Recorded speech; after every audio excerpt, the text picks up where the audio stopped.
Hello and welcome to Joy News today with me, Sweetie Abochi. This afternoon, Joy News is observing an alarmed trend where illegal mining is increasingly taking place within settlements of major towns and along highways of the country.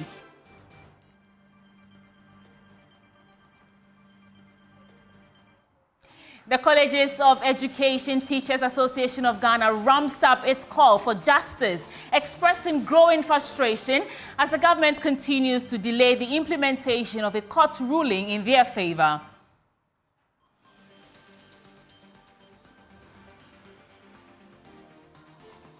Also, NDC Chairman Johnson Asiedu-Nketia declares the party will not commit to any peace declaration ahead of December 7 election. Declaration don't mean anything to us. A peace declaration? It doesn't mean anything to you? It doesn't mean anything to us because all previous declarations have not been adhered to. We have more as he explains why the party won't engage in a debate with the NPP's Dr. Mahmoud Bawumia. I've made it very, very clear to our flag bearer that we are not going to engage in a debate with a liar. We also have business, sports, and showbiz in this hour bulletin. Please stay for details.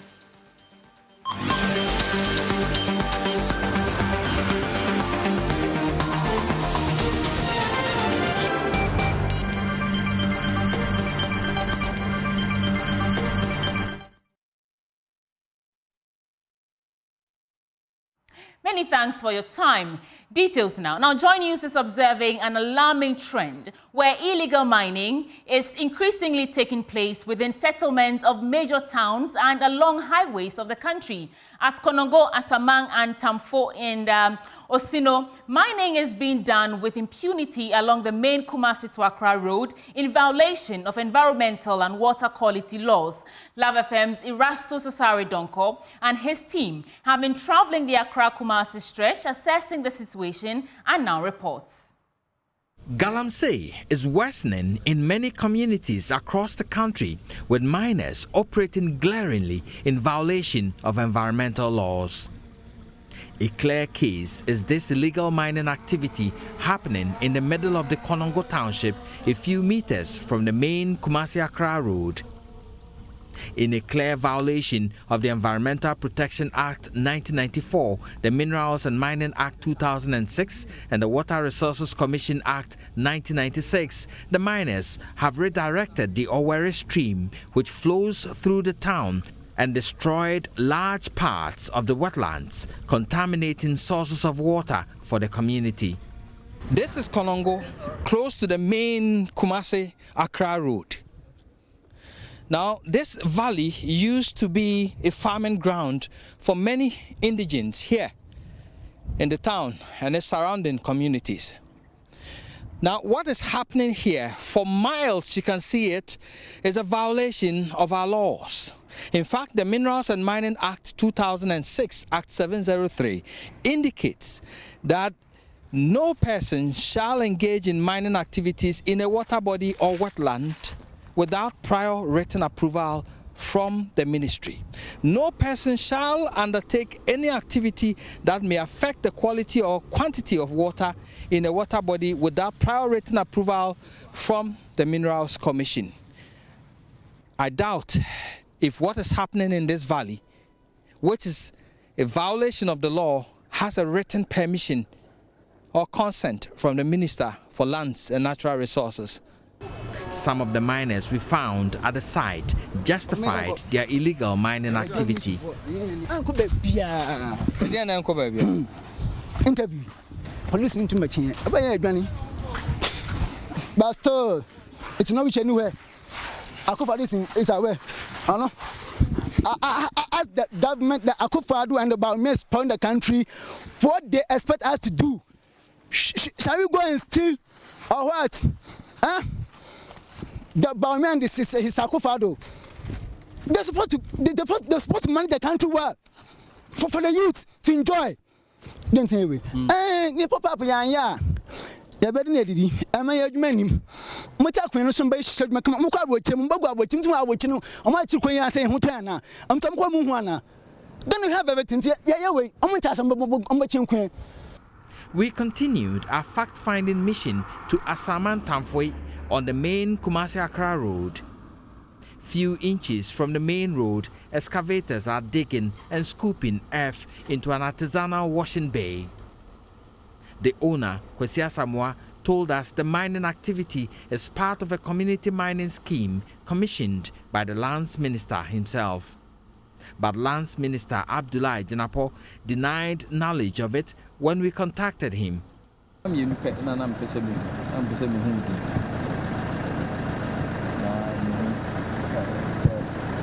Commission and EP Minister for Lands. I'm the requisite to give license.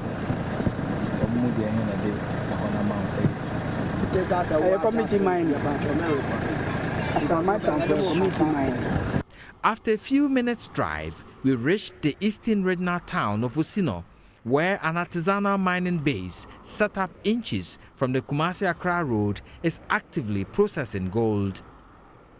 Though this mining activity violates Section 15 of the Minerals and Mining Act 2006, Act 703, which prohibits mining 50 meters from a public road, these miners are carrying out their activity with no fear at all. One of them approached us in an angry mood, inquiring our mission to the place. Perhaps there is a law enforcement holiday for nature crimes. Reporting for Joy News, Erastus Asar Dono, Kumasi. Erastus Asar Dono will join us later to shed more light on this developing story. But let's go to Agogo now, where the Presbyterian Hospital in Agogo has unveiled a newly furbished computerized tomography scan facility, together with a wellness clinic in efforts to meet the highest healthcare standards. Patients in and around the Asante-Achem Agogo requiring advanced diagnostics for their conditions have been compelled to travel to Kumasi and Accra. They're excited about being spared the long-distance drive and risk of accessing advanced diagnostic services. Clinton Yeboah has more in the following report.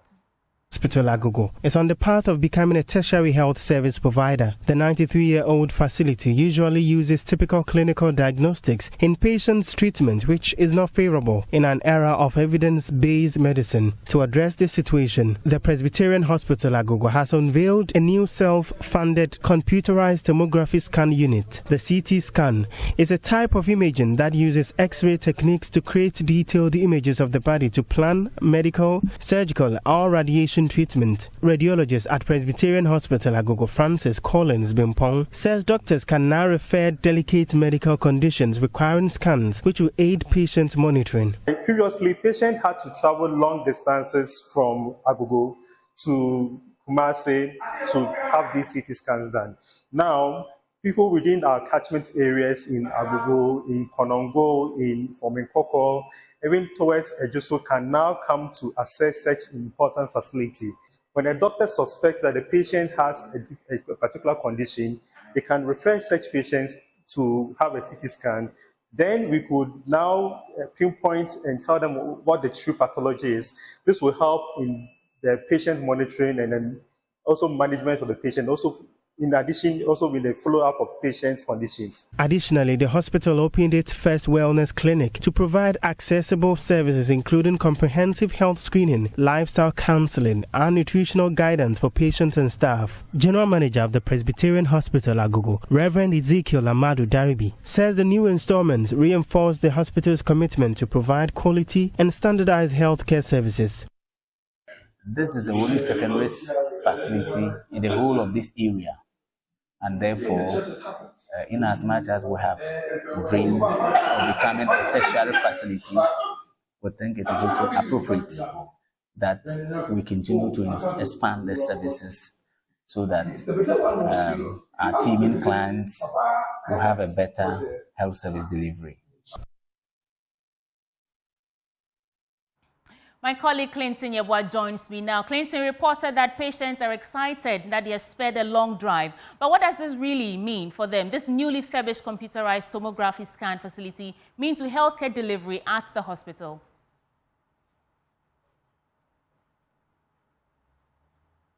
Clinton, you have to unmute. Yeah. Yes, Sweetie. Yes, Sweetie. So the Presbyterian Hospital Agogo is a 93-year-old facility. And so for 9 decades, the tradition has been that patients, I mean, they receive over 10,000 patients every month. These patients requiring diagnosis are taken to physical examination. That is what we call the typical clinical diagnosis, where they are engaged physically, take their blood tests and everything. It's apart from the fact that they spend so much time doing all of these, when it gets to a time or when it gets to the point that patient's condition is so critical that they need to refer the patient or the patient require complex diagnosis, they have to refer the patient to other facilities, and most likely to be in Kumasi and Accra. The Konfadotchi is already a choked area, but they had no choice but to refer patients there. What this CT scan, the arrival of this CT scan mean is that now patients are spared of the long hours that they have to spend undergoing diagnostic treatment. Aside from that, referral would also reduce at the hospital. Patients are no more going to be referred to other facilities. And then the most important part is the efficiency and the accuracy that the machine will come with. The patient will not be engaged physically. It will all be done in a complex imaging system where patients would be accessed and be recommended treatment. That is one bright aspect of this whole thing. Patients will be assessed with a machine and also be recommended treatment. And that is what set it different from the typical and the traditional way that the hospital has been taking people through. Thank you so much, Clinton Yeboah, bringing us the report on the new scan facility at Agogo. Now, let me take you back to that story about that alarming trend where illegal mining is increasing and taking place in settlements of major towns along the highways of the country. My colleague Erastus Asar Dono joins us now. Erastus, has this phenomenon reached the attention of the authorities yet?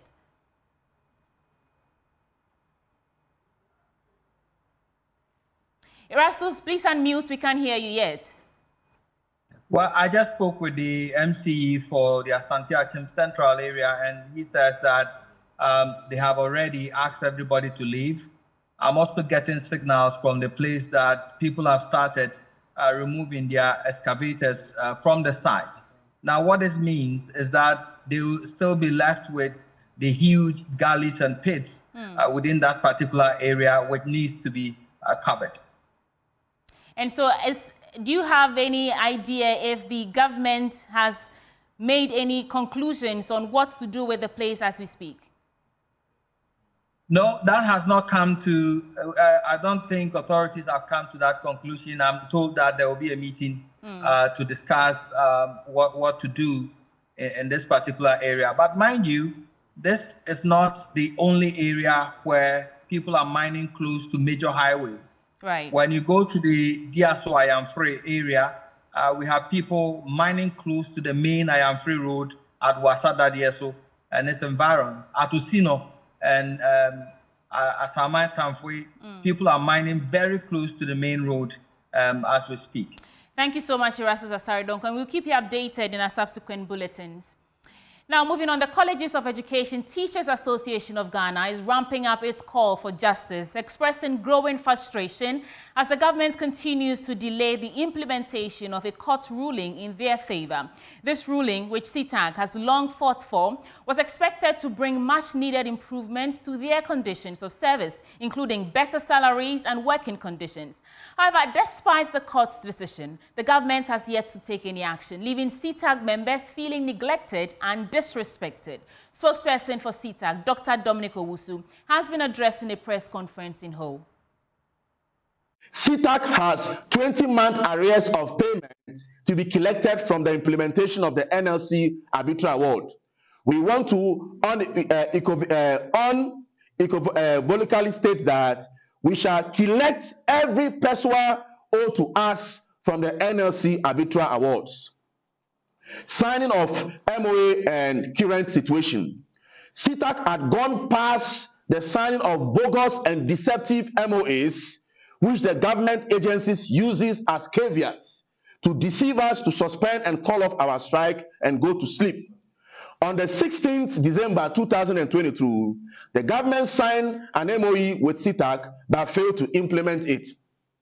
Furthermore, on the 7th of December 2022, the current Minister of Education put his integrity on the line and disappointed CTAC without any shame as an honorable minister with high status and reputation.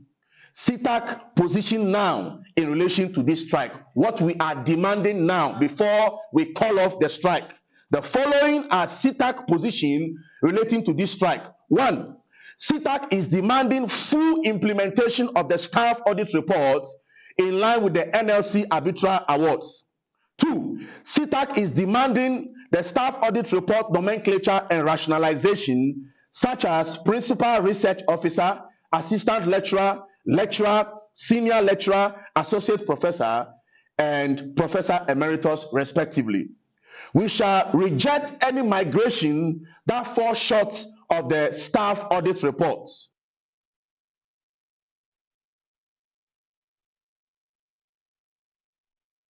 Our Volta Regional Correspondent Ivy Sotoji joins me for more on this. Ivy, has CTAC given any indication when they'll be returning to the classroom yet? Ivy, please unmute. Has CTAC given any indication on when they'll be returning to the classroom? No, they have not given any indication so far. They are just, according to them, they are asking government or the authorities to do what is needed immediately, or they remain in their homes, or they wouldn't go to classrooms until something is done about their situation. Despite the intimidation and paid salaries and all that, they will not be pushed to go back to classroom until something is done about the situation. Since the conclusion of that particular press meeting, has there been any more information that has come to light? For now, they are waiting on the authorities after this release to see what they will do. If they are not willing to do anything, they will also stay in their homes and they will not go back to classrooms. So they are just waiting to see if authorities will do something about their situation. According to them, they will have series of press conferences going forward to make sure that authorities do something about their situation, because most of them are unable to feed their families because they've not been paid for some time now. Thank you so much, Ivy Setoji, and for bringing us that update on the ongoing CTAC strike. In other stories, the national chairman of the opposition National Democratic Congress, Johnson Asiedu Nketia, affectionately called General Mosquito, has announced that the party will not be signing any peace pact as the election approaches. In an interview on PM Express, Mr. Nketia questioned the effectiveness of such agreement based on experiences. He criticized the tendency to focus on peace agreements only after tensions have risen, urging authorities to tackle the root causes of potential violence before it escalates. It don't mean anything to us. A peace declaration. Mm-hmm. It doesn't mean anything to you? It doesn't mean anything to us because all previous declarations have not been adhered to, and those declarations have not solved any problem. If you allow violence to be brewed, you have violence, whether you sign declaration or not. And so that is why, for more than a year ago, I started talking about the need for us to remove the building blocks for violent elections. So at any stage, when something is happening, I call on those who in future will call us to sign declarations to speak up so that we stop this particular thing from happening. Otherwise, if you allow all those things to build up, and you say that, let us go and play peace football match, let us sign declaration, let us do this.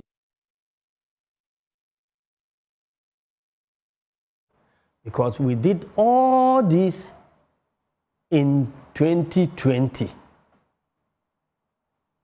All this and more in 2020. Council of State, Peace Council, everybody was involved, signing declarations left, right, center. The 2020 election turned out to be the most violent elections in the whole of the Fourth Republic. So this year, not so signing. So it tells you that signing or no signing is not the issue.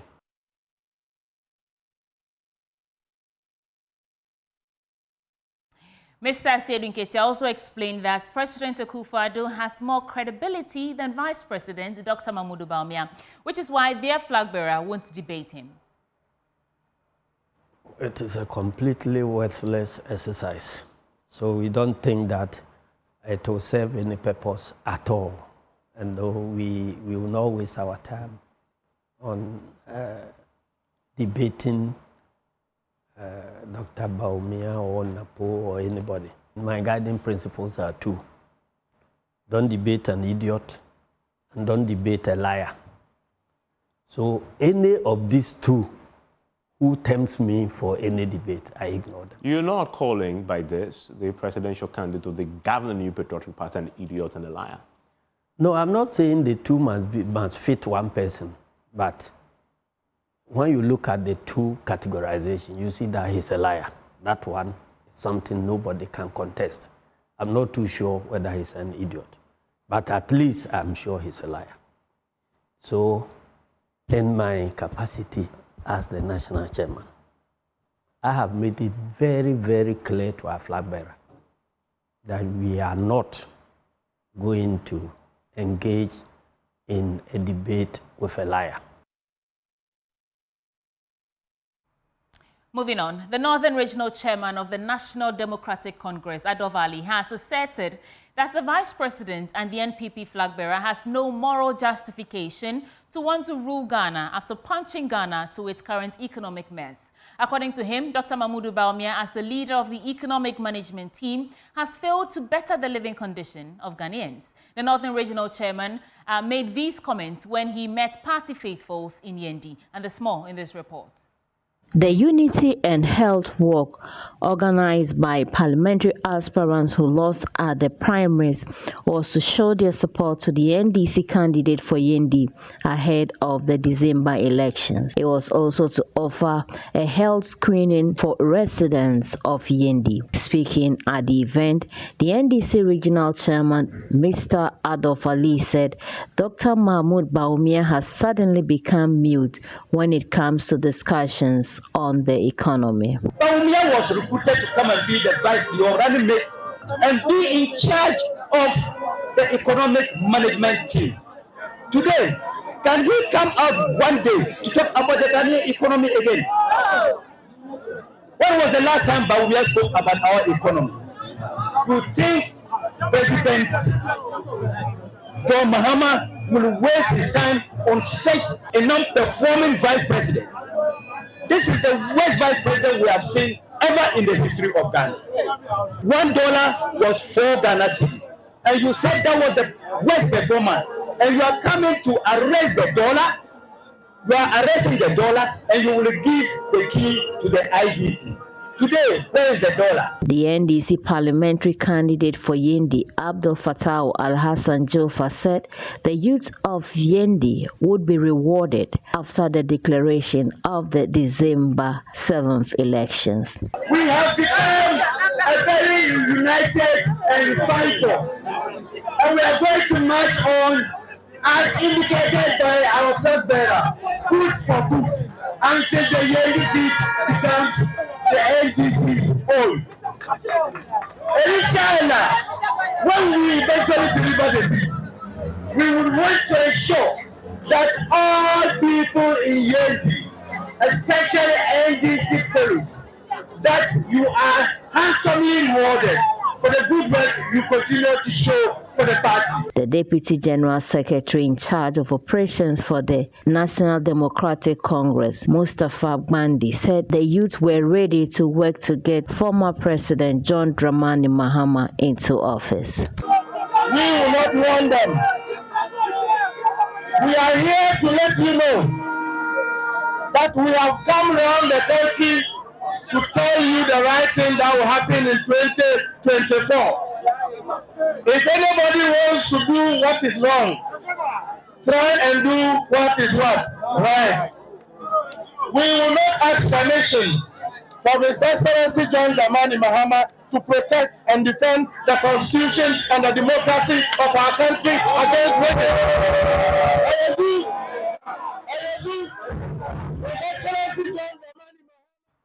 Let's discuss this briefly. Northern Regional Correspondent Martina Brugi joins us for more. Martina, how are the people of Yendi receiving this statement from these political actors? I guess it was excitement for the first time. They believe that if the vice president, then a candidate, a vice presidential candidate said these words, they expected that something new, something different comes to when they are in power, but they haven't seen that. And so for them, it is a tool that they would gladly use to campaign because they believe that people will buy into this when the message is gone that, look, the man promised this, but this is what we are getting. And so it is not, he's not a candidate they should rely on his words when he says something. He says one thing and does the other. And so for the people, yes, it's an excitement, a tool that they would use to campaign during the elections. Martina Brugi, thank you so much for that brief update on the story. In other stories, Member of Parliament for Northong, Samuel Okudzeto-Ablakwa, has taken on Lands Minister Samuel Abujinapo over his denial of sale of state lands in the NPP government. The Lands Minister, at a press conference yesterday, in response to Samuel Okudzeto-Ablakwa's accusation of land grabbing and state capture, rejected allegations stating that most of the lands in question were handed to private persons to develop in the interest of the state. And addressing a press conference in Parliament this morning, the Northong MP, Okudzeto-Ablakwa, challenges the Lands Minister's position, accusing government of being complicit in the act. When the Assurances Committee, which I chair, took a strong view of this situation and invited the Minister for Lands and Natural Resources, he once again failed to produce the list and was making excuses that it is such an onerous task, they are still compiling the data, and the Lands Commission is struggling, and we should give them time. What is happening in this country? We have come to the firm conclusion, and a very informed one, that the Akufo-Addo government is deliberately refusing to disclose the status of all public lands in our country because they are complicit. Because they know that when the full facts emerge, they will be exposed for the massive land grab, the unconscionable state capture that they have engaged in. So we condemn government's inability for more than 2 years since Parliament demanded a compilation, a disclosure, the full data of all public lands. It is totally unacceptable. And it shows that the Lands Ministry, the Lands Commission, they have derelicted. They are not properly carrying out their constitutional mandate. But even worse, they are clearly complicit. And that is why they are evading accountability. My colleague James Aveji joins us from Parliament Live. James, we've had the Northong MP over there responding to Samuel Abujinapo's claims. What more can you report? And James, please unmute. So he indicates that this is essentially in response to the minister's request for evidence over these allegations. For instance, on the issue about the Upper West Regional Parks and Gardens land, which earlier told us have been sold to a private developer to build a fuel station, he pulled out a letter from the Upper West Regional Lands Commission, which was sent to the Upper West Regional Minister, telling him that indeed the commission had duly sold that particular land to the commission has actually leased off the land to the particular individual in question, essentially asking the regional minister to back off when he tried to intervene after his expose. He painted a bigger picture about a Justice Kwesi Oforiatta committee, sole inquiry committee, which he said the president constituted to look into these issues of sale of state land. And he pointed out to the fact that when the acting solicitor secretary and the executive secretary of the Lands Commission appeared before this committee, they admitted that indeed they are finding it difficult to work in this issue. For instance, they talk about the fact that due diligence is usually not done before most of the state lands are registered as private land and certificate issued. And so he's daring the president to publish the committee's report on this issue if they have nothing to hide in this case, Sweetie. Thank you so much, James Aveji, coming to us live from Parliament with those details and updates. Now, let's take a short break. We'll return with business stories. Do stay. Yeah.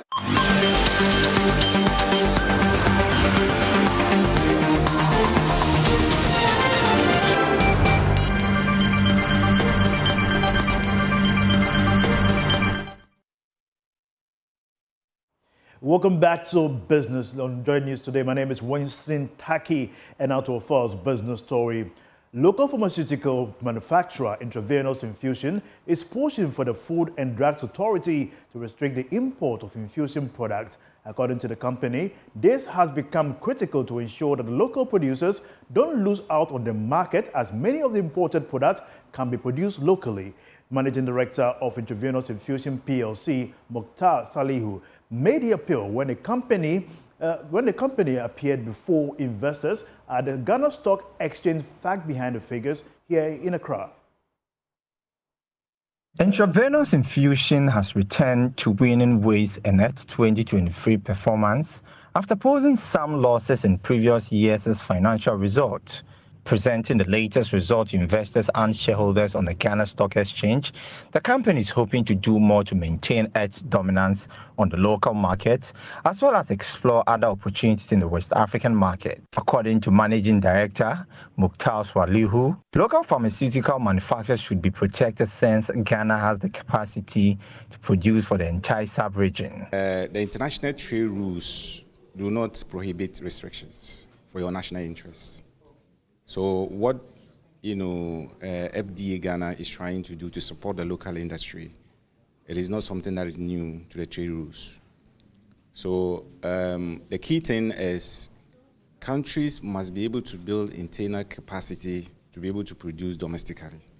Once you can do that, the rules permit you to look at certain products that are to your strategic interests, and then you can take opportunity of that and restrict them. As one of the influential players on the Ghana alternative market, Intravenous Infusion has been commended for the turnaround in its operation. Managing Director for the Ghana Stock Exchange, Kwabena Owubla, used the occasion to announce some measures taken by the BOWS to attract more firms onto the alternative market. And there are some things we want to even sweeten and do better so that companies will find that market very useful to their needs. And one of the key things we are looking to do as a sweetener is sitting with our policymakers to come up with incentives that give companies that put themselves on the market, subject ourselves to our governance requirements, the requirements to publish your unaudited accounts and audited accounts for the whole world to see, to come and do these facts behind the figures, to be responsive, to make the GRAs work easier, to expand employees, etc. We want to have additional incentives. Incentives around procurement should be very strong for our SMEs. The company also announced plans to introduce 2 new revenue streams for its operations by the end of the year. In other news, the Ghana National Chamber of Commerce and Industry has stated that it will intensify efforts to directly support local businesses in the wake of external and internal economic challenges. According to the chamber, although these challenges have taken a heavy toll on the cost of doing business domestically, it is for this reason that it has built a new headquarters as a significant step towards strengthening the capacity and support of local private businesses. There is more in this report. Because of the economic challenges, the Ghana National Chamber of Commerce and Industry has constructed a state-of-the-art facility as its new head office to serve as a haven for local businesses where they can receive support, business-to-business opportunities, and export documentation and other essential business support services. Speaking at the commissioning of the new edifice, Minister of Foreign Affairs and Regional Integration, Shirley Ayokobuche, said government is committed to working together with the chamber to implement policies that support the private sector to drive economic growth. Let me assure you that government acknowledges the challenges businesses are facing and is committed to working together with the chamber and other industry players to implement policies and initiatives to support the private sector and drive economic growth. Government policies will continue to prioritize the needs of the private sector, ensuring that you have the support and resources necessary to grow and succeed. Deputy Minister of Trade and Industry Kofi Ahenkra Mafo challenged members of the chamber to be more export-oriented to take advantage of the African Continental Free Trade Area Agreement. We affirm our commitment to working with GNCCI to meet needs of the business community and to make Ghanaian business more competitive, and also to become more export-oriented. I want to repeat it, and also to become more export-oriented to take advantage of the African Continental Free Trade Area Agreement and other trade agreements, both bilateral and multilateral. On his part, President of the Ghana National Chamber of Commerce and Industry, Dr. Clement Seyamwaku, tells Joy Business his outfit will continue to perform its role in promoting and protecting the interests of the private sector through evidence-based advocacy. It's a symbol of our existence. If somebody wants to come to your house, come to you, wants to know where you live. I think that is significant, even with our cultural practices, to be shown your existence. And today, we are blessed having our own building. We've been renting over the years, paying some huge sums of money, for which we thought that it's not helped our existence. According to the chamber, the edifice embodies their shared ambitions and shared vision for inclusive economic growth and development. For Joy Business, Pius Kojobaka.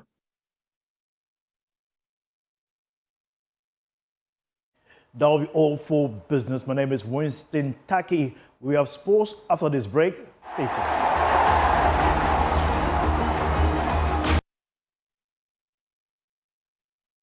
Let's do sports now on JN Today with me, Haruna Mubarak. And the Black Princesses have arrived in Colombia ahead of the FIFA Under-20 Women's World Cup. The team received a joyous welcome with loud cheers and music in a short ceremony at the airport. The team will engage in a couple of international friendlies before the tournament officially kicks off on August 31st. The Black Princesses face Austria on September 2nd before taking on Japan and New Zealand in the other Group E matches.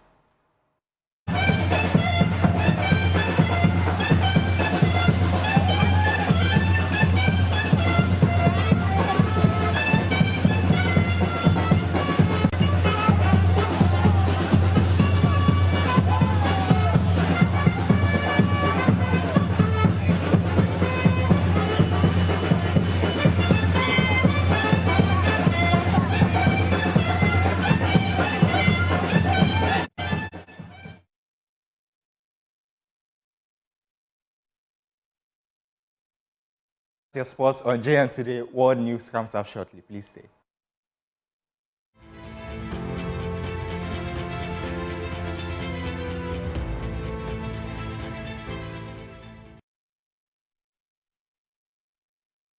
For World News this afternoon, the World Health Organization has declared the Mpox outbreak in parts of Africa as a public health emergency of international concern.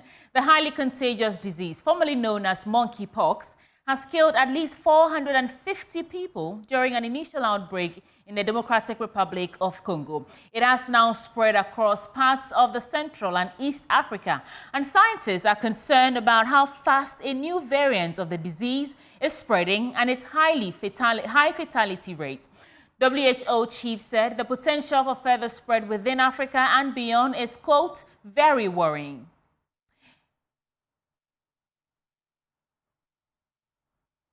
And that's it for World News. Stay for Showbiz, coming up shortly.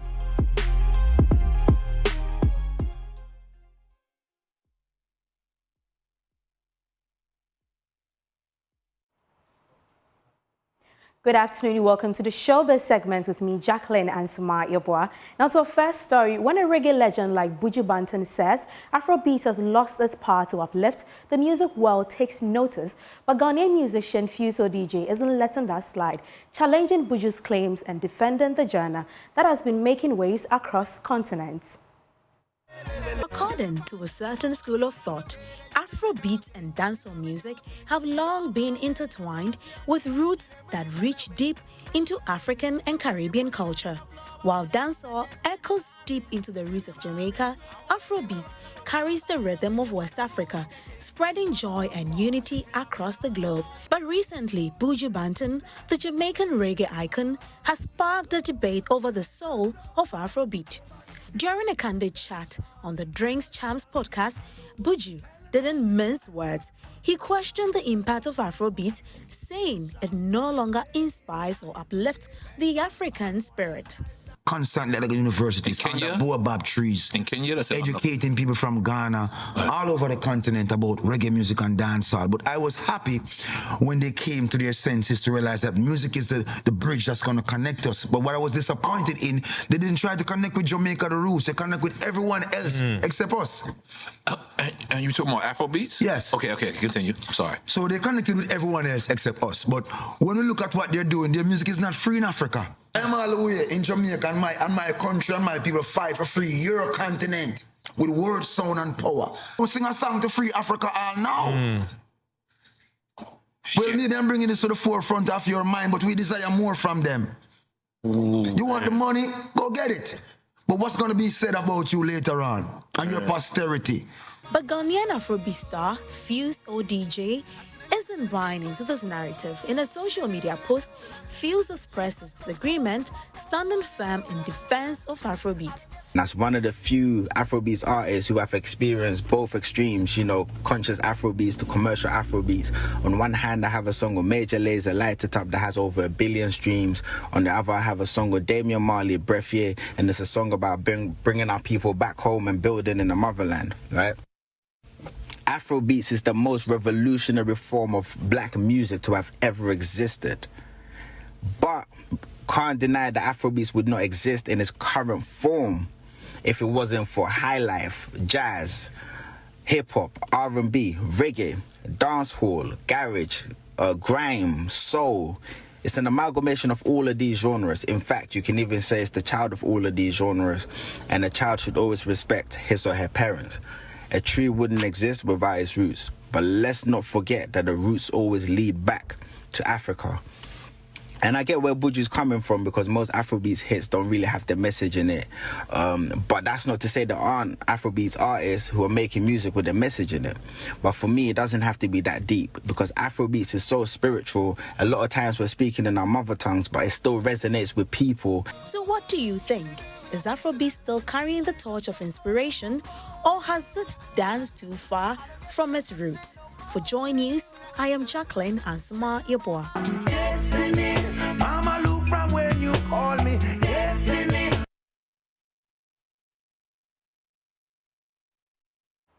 Well, the Big Chef Kitchen was full of talent and determination this week as aspiring chefs from Takoradi Technical University, Cape Coast Technical University and Accra Technical University showed off their cooking skills in an intense competition. With nice fashion and flavors mixing, these culinary students proved they have what it takes to represent their schools in the upcoming season. There's more in this report.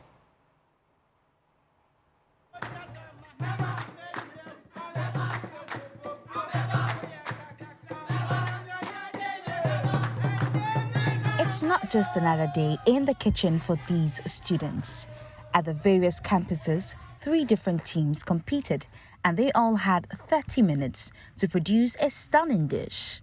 No clapping. At Cape Coast Technical University, the atmosphere was electrifying as contestants raced against the clock to create stunning dishes that will impress the judges and earn them the right to represent their school at Big Chef Tertiary Season 2. At the end, Team 9s was selected as the best team. The winner is Group 3. At Takrady Technical University, the competition was equally fierce. Here, the focus was on technical skills, with contestants showcasing their mastery of complex techniques under intense pressure. The all-boys team, Team Kings, emerged winners. Finally, at Accra Technical University, the contestants brought their A-game with dishes that told a story. These young chefs poured their hearts into every plate. Team Empire edged ahead with their spaghetti in the river. Empire. The talent on display across all 3 schools was truly remarkable. Our journey still continues as we scout for the most talented young chefs to face off in a battle of culinary excellence at Big Chef Tertiary Season 2.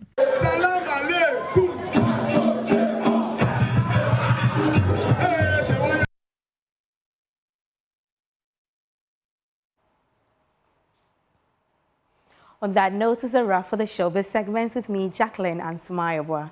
Sweetie, I can see you're very excited today. That story you brought from Fuse ODG's response reminded me of my favorite song from him, No Daylight. I said, today.